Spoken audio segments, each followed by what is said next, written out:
كل سنه وانتم طيبين، عيد حب سعيد، عيد اضحى مبارك، عيد فطر سعيد. دلوقتي احنا بنتامل في عيد الحب اللي بقالنا 30 سنه بنتكلم عنه. هذا اليوم اللي مش مفهوم، اللي الشوارع كلها فيه لونها احمر.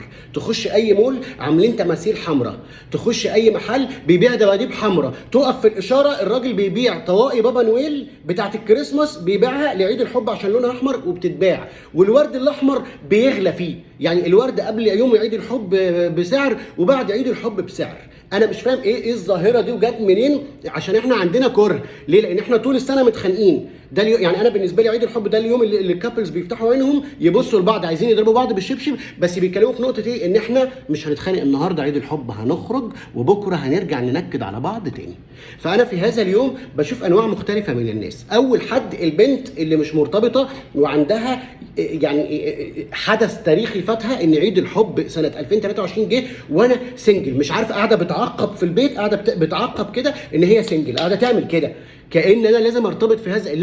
لازم هي عندها استعداد تخرج مع واحد ما تعرفوه. هي ممكن تنزل في الاسانسير تنكش واحد. ليه؟ اسكت، عيد حب، اسكت بقول لك، هخرجني النهارده، ابوس ايدك خرجني وبعد كده ارجع. ليه؟ تاني واحده بقى المرتبطه اللي طول السنه بتتكلم على مساوئ الارتباط ومعاها واحد خاين. في بنات كده اللي هو لو اتخانقت معاه فهو خاين حتى لو الواد ما خانهاش، فهي بتتخانق معاه طول السنه ان هو خاين، بس يوم عيد الحب صباح الخير حبيب قلبي كل عيد حب، ونبدا بقى الحب والتلزيق. والمشكله برضو ان عيد الحب بما ان الهبل المجتمعي فيه بالمنظر ده، المطاعم والمحلات بتغلي البرايسنج بتاعها للاربع اضعاف، عامل زي يوم راس السنه. انا مش فاهم لازم ليه، وده طبيعي، سبلاي اند ديماند، الطلب عالي، الهبل عالي. اخر واحده اللي بتحب واحد وعايشه معاه في رخاء وسلام ولكن عندها حاله انتظار. انت النهارده عيد حب، ما جبتليش ليه دبدوب عليه اي لاف يو احمر؟ انا عايزه دبدوب ادوس عليه يقول لي اي لاف يو. طب ما تقول لها انت اي لاف يو. ليه احنا ليه عندنا حاله من الجفاف العاطفي؟ احنا عندنا بنجري ورا المجتمع النهارده يحتفل بعيد حب، نحتفل معاه بعيد حب.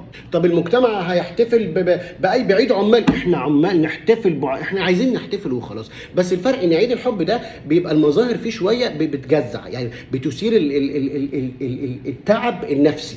وبعدين نفس البنت اللي بتطلع مأنكجه الواد ومتصوره معاه وطبعا لازم يتكتب عليها باك بون، بتعمل بعد كده خرزه زرقاء ان هي خايفه من الحسد عليه، تبقى مصاحبه واحد شبه البساريه وخايفه عليه من الحسد. انا ما بيغيظنيش في العلاقات قد الناس المقتنعه ان هي محسوده على لا شيء. واخر فئه بحبها جدا في موضوع الفالنتاين ده، فئه بقى المتجوزين بقى لهم مثلا كذا سنه ومخلفين. دول مش طايقين نفسهم ومش طايقين بعض، وكانوا زمان حبيبه والنهارده ماشيين في الميكانيزم كده عادي والامور بالنسبه لهم عادي. فالنهارده عيد حب، انا فاهم، هجيب لها شويه ورد احمر احطه لها على ترابيزه السفره وهي بتنزل لنا صينيه بقى. انا بحب الكابل ده قوي، احب الكابل اللي بيمشي مع الشكليات اللي هو احنا كريسماس، احنا مسلمين بس كريسماس هنجيب الشجره نحطها في الكورنر ونكمل يومنا عادي نعدي نقول لها صباح الخير يا شجره. انا هذا الكابل، انا هبقى من هذا الكابل اللي هو عيد حب وهي قموصه بتتقمص، حاضر اجيب لك ورده حمراء، يلا يا ريت كلنا نبقى من هذا النوع. بس بلاش بقى مظاهر التلزيق وكل الاماكن كومبليت والشوارع كلها احنا نازلين بالملايين عيد حب.